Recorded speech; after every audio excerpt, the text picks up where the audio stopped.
नमस्कार, Haribhoomi news bulletin में आपका स्वागत है। आज 22 अक्टूबर दिन बुधवार कार्तिक माह के शुक्ल पक्ष की प्रतिपदा तिथि है। राहु काल दोपहर 12:05 से 1:30 बजे तक रहेगा। हरियाणा व दिल्ली एनसीआर में बुधवार को मौसम साफ रहने की संभावना है। अब नजर डालते हैं आज की प्रमुख हेडलाइंस पर। दीपावली के बाद जहरीली हुई दिल्ली एनसीआर की हवा। दिल्ली के मंत्री बोले, पंजाब की आप सरकार ने फैलाया प्रदूषण। पूर्व डीजीपी के बेटे की मौत का मामला। पिता और पूर्व मंत्री, मां व पत्नी समेत 5 पर एफआईआर दर्ज। बीसीसीआई ने एसीसी चीफ नकवी को भेजा मेल। एशिया कप की ट्रॉफी मांगी। अमेरिकी राष्ट्रपति डोनाल्ड ट्रंप को जर्मनी की मानद नागरिकता देने का प्रस्ताव। बिहार चुनाव मैदान में 74 पार्टियां, कई सीटों पर आमने सामने। इंडिया गठबंधन के उम्मीदवार।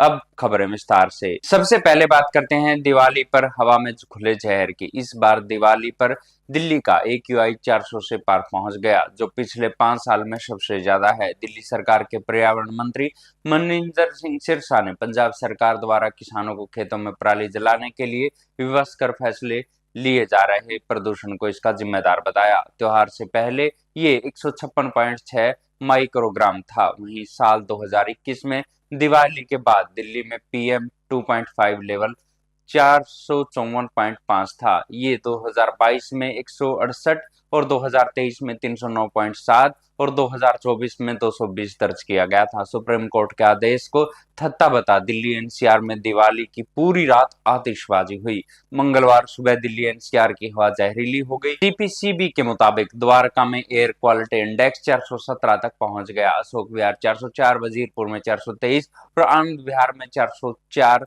AQI रहा। सुप्रीम कोर्ट ने दिल्ली एनसीआर में 18 से 21 अक्टूबर तक ग्रीन पटाखे बेचने व फोड़ने की इजाजत दी थी। कोर्ट ने कहा था कि 4 दिनों के दौरान लोग सुबह 6 से 7 बजे तक और रात में 8 से 10 बजे तक यानी कुल 3 घंटे ग्रीन पटाखे फोड़ सकेंगे। हरियाणा के 15 जिलों में AQI 500 तक पहुंचा और राजस्थान में हवा भी खराब रही। मंगलवार सुबह रोहतक में AQI 320, नारनौल में 311, बहादुरगढ़ में 306 रिकॉर्ड किया गया। राजस्थान में आज सुबह 8 बजे तक ओवरऑल AQI 243 रहा। भिवाड़ी में राज्य का सबसे ज्यादा AQI 318 रिकॉर्ड किया गया। 200 से ऊपर AQI खराब कैटेगरी में आता है। अब बात करते हैं पंजाब के पूर्व डीजीपी के बेटे अकील अख्तर की मौत की। पंजाब के चन्नी सरकार में मंत्री रही रजिया सुल्ताना और पूर्व डीजीपी मोहम्मद मुस्तफा के बेटे अकील अख्तर एडवोकेट की मौत के मामले में मां रजिया सुल्ताना, पिता मोहम्मद मुस्तफा और पत्नी समेत 5 के खिलाफ पंचकुला में एफआईआर दर्ज की गई है। मलेरकोटला में शमशुद्दीन ने अकील अहमद के पुराने वीडियो का हवाला देते हुए अकील की मौत पर सवाल उठाए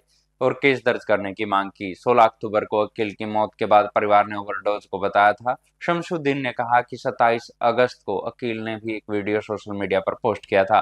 अकील ने कहा था कि उसके पिता मुस्तफा और उसकी पत्नी के बीच अवैध संबंधों का जिक्र किया था। इसके बाद उनकी मां और बहन समेत पूरा परिवार उसकी हत्या करने और झूठे केस में फंसाने की साजिश से रच रहे थे। अकील ने अपनी जान को खतरा बताते हुए परिवार के हाथों कत्ल होने का शक जताया था। मनसा देवी कॉम्प्लेक्स पुलिस थाने में मृतक अकील के पिता पूर्व डीजीपी मुस्तफा और पूर्व मंत्री मां रजिया सुल्ताना और बहन और पत्नी के खिलाफ BNS की धारा 103A और 61 के तहत मामला दर्ज किया गया है। अब बात करते हैं एशिया कप के विजेता भारत की ट्रॉफी की। बीसीसीआई ने ACC चीफ मोहसिन नकवी को मेल कर एशिया कप की ट्रॉफी जल्द भारत को सौंपने को कहा है। ट्रॉफी लौटाने में आनाकानी करने पर बीसीसीआई ने इस मामले को ICC में उठाने की चेतावनी दी है। बीसीसीआई सचिव देवजीत सेकिया ने इसकी जानकारी दी। इसके जवाब में ACC चीफ ने कहा कि एशिया कप की ट्रॉफी ACC कार्यालय में आने से ही मिलेगी। बीसीसीआई मेल भेजकर राजनीति कर रहा है। ट्रॉफी ACC कार्यालय में ही रखी हुई है। भारत ने 29 सितंबर को